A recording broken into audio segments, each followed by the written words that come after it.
everyone doing all right? Yeah! Cracking, brilliant. Oh, great. That's everyone. That's really here. I did a gig in Bristol, in Birmingham the other day, and Tom's already loving it.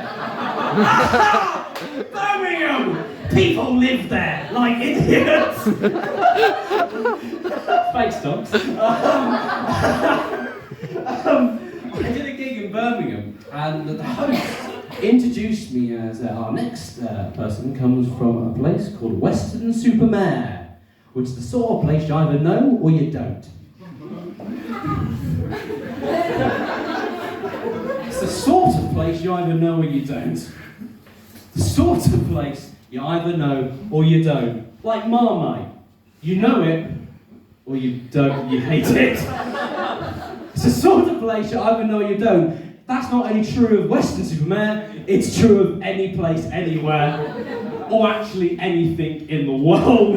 In the universe, I'd say. You either know it or you don't. And I've actually done some Venn diagrams to illustrate this point. As you can see, there you go. If you know Venn diagrams, they're normally touching. These aren't. This here, that's things you do know. This one here, it's things you don't know. Everything around it, undiscovered things.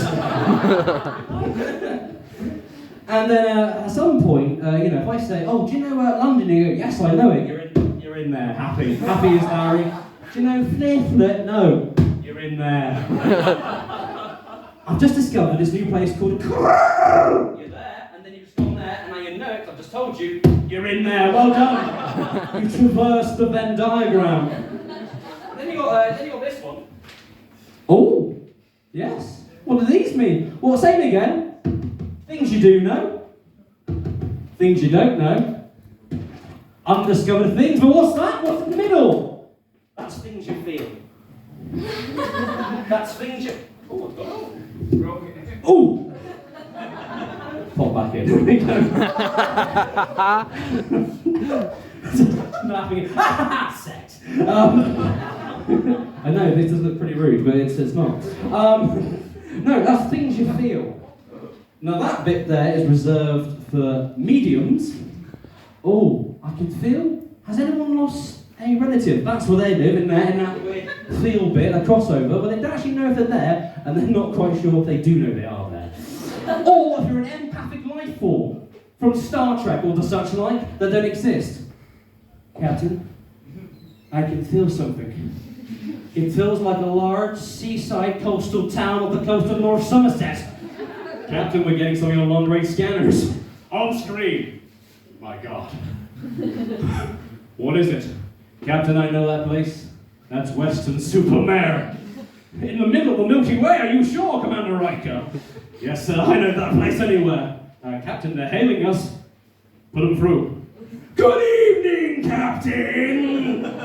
We want donkeys! We don't have any donkeys on board. What about a high tide? No, we don't have that either. Will you come and visit us and buy our crappy knickknacks? Organise an away team. We're going to the beach! That's where they live.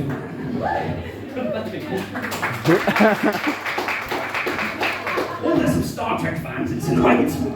Now this! Oh, look, free! What's this? Okay, same again. Things you do know, things you don't know. Undiscovered things.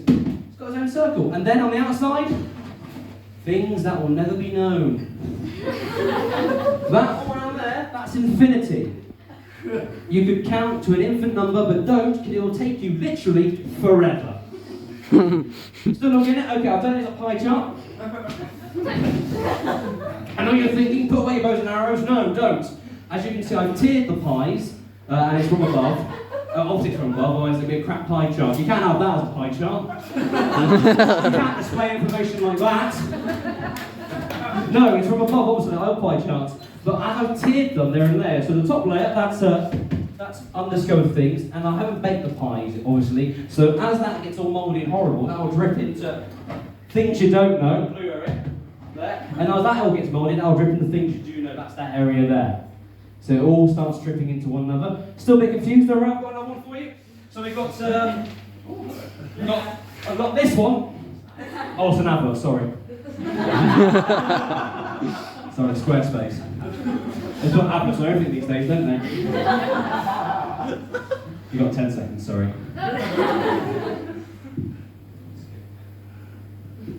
There's no skip button. If it was, honestly, I'm there. I'm always there. I saw 3 adverts or something the other day. Observation comedy. And that's that. So what we can do is we can go into. Oh no, it's another advert. Oh no. Oh no. Brand new ticket will job in the end. Luckily, look, I can skip it. Let's skip that. There you go, you've got the 3 pies there, and they're ready to go into the oven chart. We can bake them in the oven chart, and you get some lovely, lovely knowledge. Nice baked knowledge, you can get things you do know, things you don't know. Have a little slice of that. Where's Timbuktu? I don't know, I do now. Feeling a bit lonely recently.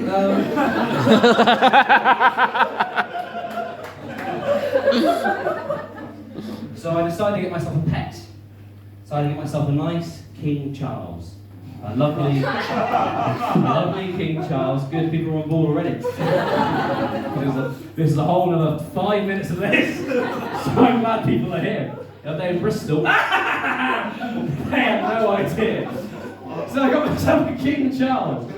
Lovely little thing is. It's quite old now though. It's quite old. He has got nice big floppy ears. And I went to pick him up with his litter in London, and I got there. The mother had just died. The father died the year before. But it's a nice little litter of four pups. I said they're all pups, they're quite old now. And I got my King Charles. He's the oldest. The youngest one, little pup there, little boy. He used to be in like film and TV and things. Not anymore, obviously. They all went to services as well. Support dogs. The girl, the oldest girl, she used to do like crufts, show jumping and things. And then the other brother, he should be in the pound. He's a bad boy who humps everyone he sees. He's always panting, because obviously he can't sweat.